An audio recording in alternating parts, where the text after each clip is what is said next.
नमस्कार, आप सभी का स्वागत करता हूं अपने YouTube चैनल सुरेंद्र सिंह बोरा में।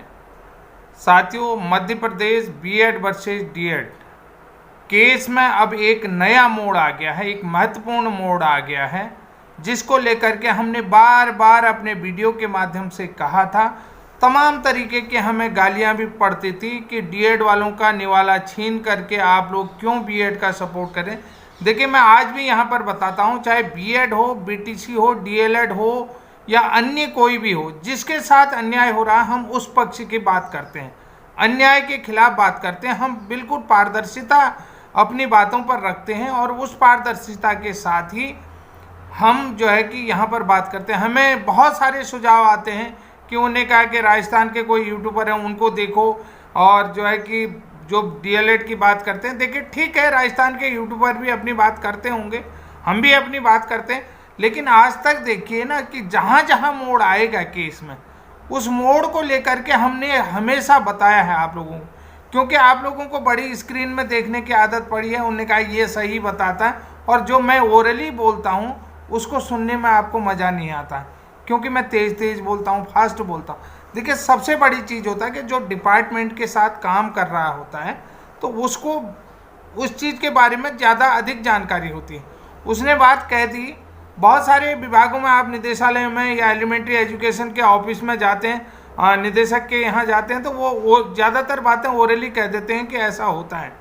तो कोई वो आपको रिटर्न में थोड़ी देते हैं, वो कोई आपको इतना बड़ा डॉक्यूमेंट थोड़ी दिखाते हैं। देखिए, जो बातें होंगी, क्योंकि अधिकतर आज भी जो बातें होती हैं वो ओरली होती हैं। तो हमने यहाँ पर कहा था, बहुत अपने हर वीडियो में कहा था, मैंने कहा जो मध्य प्रदेश में बीएड ज्वाइनिंग टीचर हैं तो उसके पक्ष में सरकार आगे आएगी। और आज आपने देखा होगा कि मध्य प्रदेश सरकार खुलकर बीएड के ज्वाइनिंग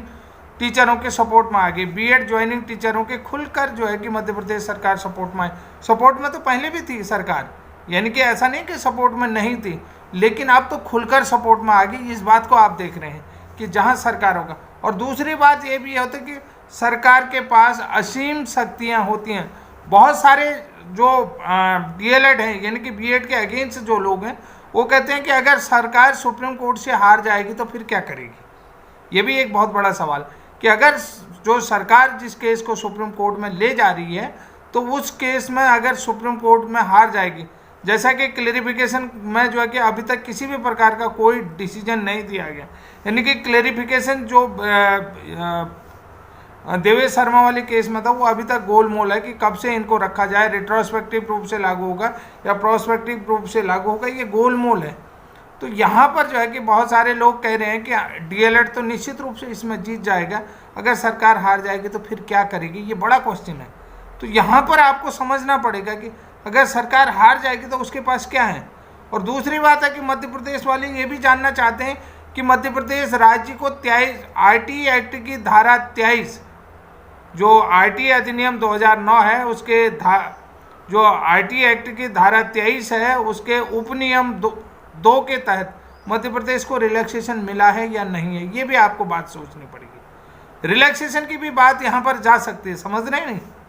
क्योंकि सरकार के पास असीम शक्तियां हैं। आरटीई एक्ट देखिए, अब यहाँ पर जो मध्य प्रदेश के डीएलएड साथी भी मुझे सुन रहे होंगे,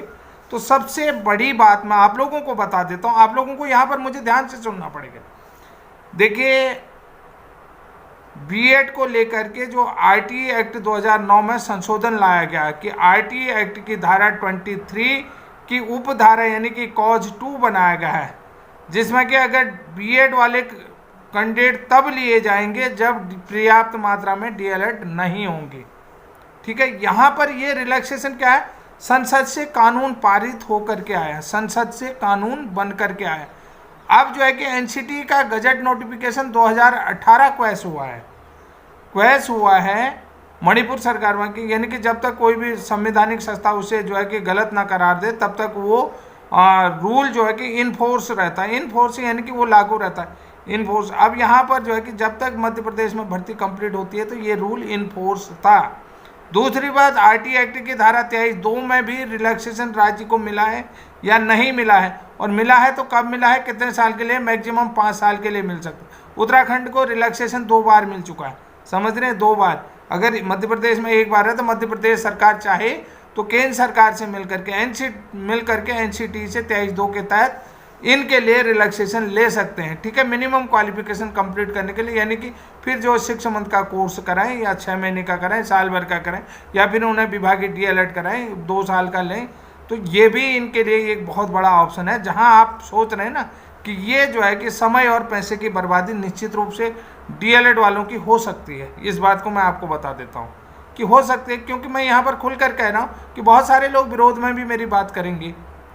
क्योंकि इस चीज़ के, क्योंकि अब जो है कि मध्य प्रदेश सरकार खुल करके जो है कि बीएड के सपोर्ट में आ चुके हैं। क्योंकि मेरी जो है कि जो मेहरा जी से बराबर, लक्ष्मण सिंह मेहरा जी से बराबर बात होती है, लक्ष्मण इनावती से बात होती है, राहुल नामदेव जी से बात होती है कि, तो मैंने परसों भी सर से कहा था कि जो है कि राम की कृपा होगी तो आपको कुछ नहीं होगा, सरकार आपके समर्थन में, अगर आप केस हार भी जाते हो तो सरकार आपके सपोर्ट में आती है। तो जिस कंडीशन में थी, अब यहाँ पर कंडीशन बहुत तगड़ी हो गई है, बहुत आपसी टकराव हो गया। उस टकराव को आपको देखना है किस तरीके से, क्योंकि मध्य प्रदेश सरकार जो है कि बीएड के खुल करके सपोर्ट में आई है। मध्य प्रदेश सरकार अब आर या पार की स्थिति में आ चुकी है। मध्य प्रदेश सरकार ने सुप्रीम कोर्ट में एक आईए दर्ज कर लिया है, जिसको आप देख रहे हैं कि आईए जो है कि 3934/2024। तो इस केस में जो है कि अब जो है कि इस केस में सुप्रीम कोर्ट 30 जनवरी को डिसाइड करेगा। अगर ये, क्योंकि मध्य प्रदेश हाई कोर्ट में ये केस सुना जाना है सोमवार को, 30 जनवरी को ये केस सुना जाना है, तो मध्य प्रदेश हाई कोर्ट में इस केस को सुना जाता है या नहीं सुना जाता है, कि ये केस ट्रांसफ़र होता है या नहीं होता है, ट्रांसफ़र को लेकर के। क्योंकि जो गवर्नमेंट चाह रही है, मध्य प्रदेश गवर्नमेंट चाह रही है कि इस केस को जो है कि सुप्रीम कोर्ट में सुना जाए, लेकिन जो एमपी हाई कोर्ट का सोचना, एमपी हाई कोर्ट को भी ये सोचना पड़ेगा कि अगर गवर्नमेंट इस केस को सुप्रीम कोर्ट में ले जा रही है तो ज़रूर कुछ न कुछ चीज़ें हैं। तो इसको लेकर के जो 30 जनवरी की सुनवाई है उसमें एमपी हाई कोर्ट को सोचना पड़ेगा कि जो आईए लगा रही है तो गवर्नमेंट क्यों लगा रही है, वो राज्य सरकार की तरफ से लगाई जा रही है तो क्यों लगाई जा रही है। क्योंकि ये जो है कि अब कौन सुप्रीम कोर्ट को सोचना है, सॉरी हाई कोर्ट को सोचना है, मध्य प्रदेश हाई कोर्ट को सोचना है। ये समझ में भी आ रहा है, हमारे भी समझ में आ रहा है कि जो 25 जनवरी को जबलपुर हाई कोर्ट में सुनवाई हो रही थी, बीएड के एडवोकेट की तरफ से डिमांड की जा रही थी, इस सुनवाई में जो है कि अगली डेट दी जाए, अगली डेट नेक्स्ट जो है कि सुनवाई के दौरान समय मांगा जा रहा है। तो वो क्यों मांगा जा रहा है, अब देखिए यहाँ पर जो है कि इस केस में किन पॉइंटों पर बात हुई, समझ रहे हैं। मैंने आपको बहुत अच्छी तरीके से चीज़ें बता दी हैं कि क्या क्या चीज़ें हो सकती हैं, क्या क्या नहीं हो सकती। देखिए, पहली चीज़ तो इस केस में ये डिमांड रखी गई कि मांग रखी गई, इस केस को मध्य प्रदेश हाई कोर्ट के बजाय जो है कि सुप्रीम कोर्ट में सुनाया जाए। ये मतलब कुल मिलाकर के ट्रांसफ़र आईए है जो 3934 है, सरकार की तरफ से ये सुप्रीम कोर्ट में लगाया जा रहा है। तो अब मध्य प्रदेश हाई कोर्ट को भी सोचना पड़ेगा कि भाई सरकार जब इनके पक्ष में आ गई है तो अब किस तरीके का डिसीजन आना चाहिए। आप सभी को पता है सरकार के पास असीम शक्तियाँ, और मैंने आपको आरटीआई एक्ट 2009 के तहत जो नियम बनाए, जो जिसमें जो है कि एनसीटी को भी पावर दी गई है कि मिनिमम क्वालिफिकेशन क्राइटेरिया तय करेगा कि मिनिमम, आप सभी को पता है कि यानी कि जो है कि आप क्वालिफिकेशन और मेरिट बेस पर बात कर रहे हैं ना, क्वालिफिकेशन मेरिट बेस पर ही कानून बन करके आया है 23(2), उसके लिए भी क्वालिफिकेशन मेरिट बेस पर ही बन के आया। आप बोलेंगे आप इतनी जानकारी कहाँ से लाते हैं, भाई आपको भी अध्ययन करना पड़ेगा, रिसर्च करेंगे तो आपको भी ये जानकारी कि वास्तव में जो भी बातें मेरे द्वारा बताई जा रही वो ठीक है।